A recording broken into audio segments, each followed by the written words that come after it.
Welcome back everyone, this is going to be my brand new Batman video for the Flash movie. We just got our first footage of Ben Affleck's Batman. There's a bunch of Easter eggs, so we'll break it all down. We also know what he's doing in the other parts of the movie as well, so I'll explain that. If you're brand new to the channel, be sure to subscribe to get all the videos. It's just getting started. We're getting ready for a big DC Fandome event in October. That's when we'll be seeing more footage for the Matt Reeves Batman movie, probably the next big trailer, also probably some sort of teaser trailer for the Flash movie.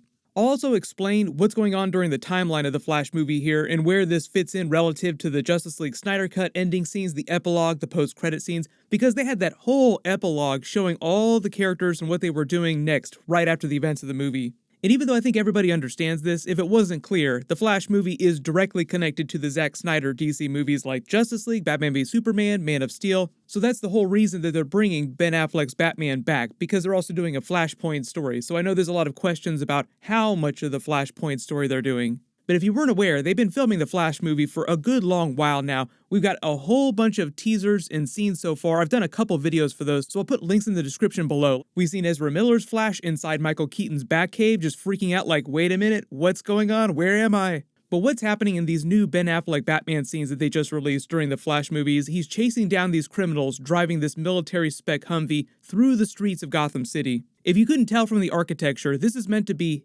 Gotham City, his Gotham City on the Justice League Earth. Because this is a multiverse movie, we'll be visiting multiple versions of Earth. The whole thing with Ben Affleck's Batman, though, you probably noticed, is that the new Bat-Cycle probably looks familiar. It looks like a combination of the Bat-Cycle from Batman White Knight and some unused concept art from the Justice League Snyder Cut. You may remember Zack Snyder had a Bat-Cycle that almost made it into the movie. It's a little bit shorter and stubbier than this one, and it doesn't use wheels, it uses jets to maneuver around. But you can see how Zack Snyder thought this out. It would have remotely summoned to him wherever he was, and he'd mount it vertically like this, and then shift it into the horizontal position and take off. He probably couldn't use it to fly super high in the atmosphere or anything like a true jet, but he could probably use it to make some pretty wicked jumps. It just seems like Andy Muschietti, the Flash movie people, decided to take a more traditional approach with their Bat-Cycle. But zoom and enhance, it's got two wheels in the front, an extra fat one in the back, and it's covered in the same type of armor as his ship, the Batmobile from Justice League Snyder Cut. It's made from the same material. Makes sense.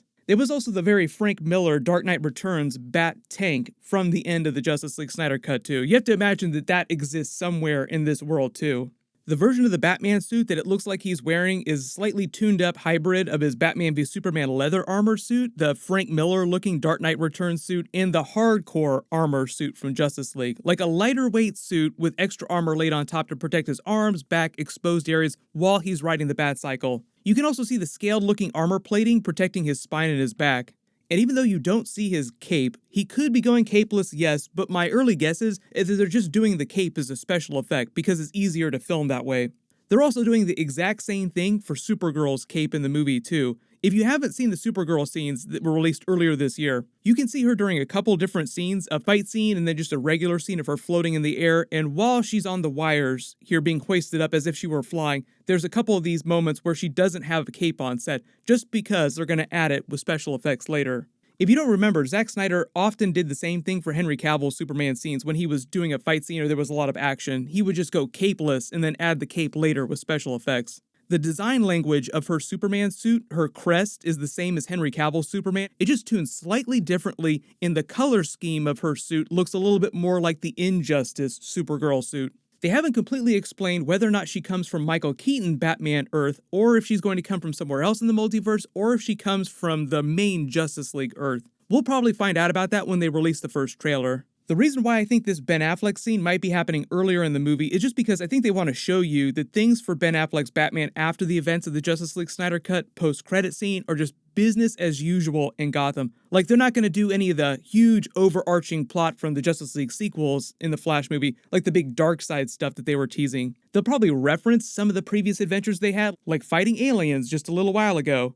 But I think a little time will have gone by and he's just been doing his regular Batman crime-fighting activities since the end of Justice League. Like, what better way to convey that than to introduce him in the movie in the middle of a chase scene or a fight scene with him being full Batman. Just business as usual, going around beating the crap out of criminals. The other big thing that Andy Muschietti, the director, said they're doing with his Batman in the movie is that Ben Affleck's Batman is going to give the Flash his brand new Flash suit, like he'll build it for him. The one that they showed off in the teaser at DC Fandome last year, I'm just going to call that his multiverse suit for now. As you can see, it's a huge upgrade. You can see the Speed Force energy arcing all over it. It looks a little bit more comic booky. I'm assuming that a lot of this will be done with special effects, and that's probably why we haven't seen him wearing it around in broad daylight yet.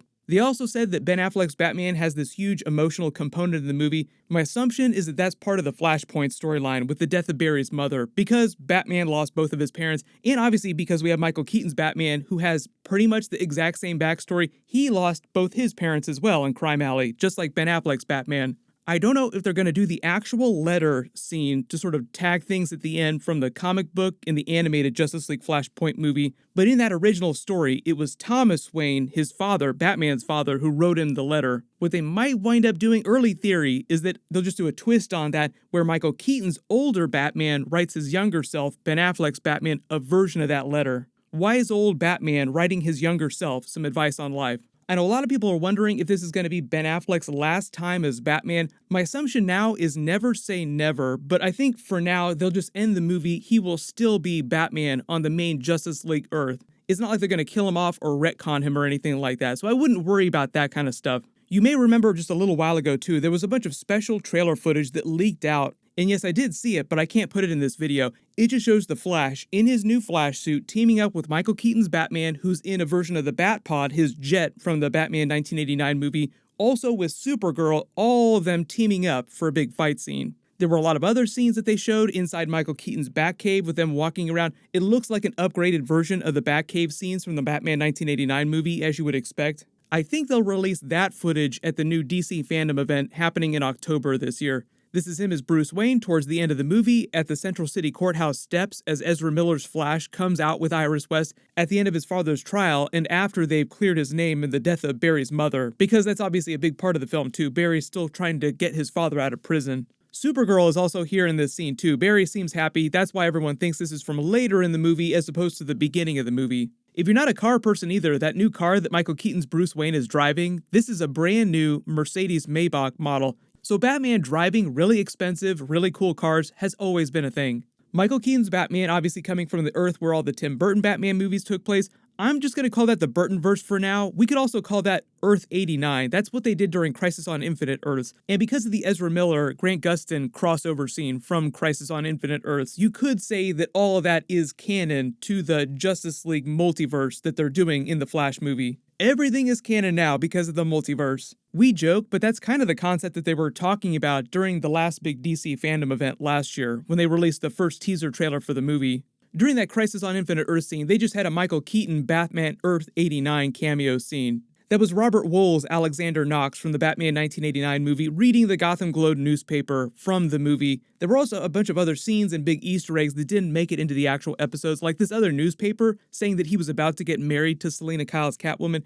And if you don't remember the other things they've said about Michael Keaton's Batman in the movie, what they've explained is the movie will treat Batman Forever and Batman and Robin as if those movies happened in another reality.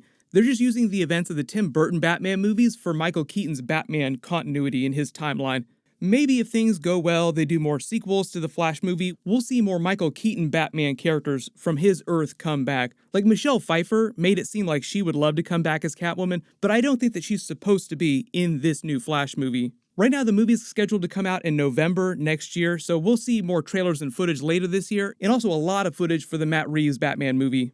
I think I'm allowed to post my Suicide Squad movie review this Wednesday. The embargo should be up. Make sure you have alerts enabled for my channel so you don't miss that. I will do more Suicide Squad videos as the movie starts to come out. Once you do have a chance to see it, make sure you write your reactions in the comments below, but please do not post spoilers. Everyone click here for my new Loki video all about how Iron Man knew about Kang in the MCU. And click here to learn about the full plot of what Justice League Snyder Cut 2 and Justice League 3 would have been. Thank you so much for watching, everyone stay safe, and I'll see you guys tonight.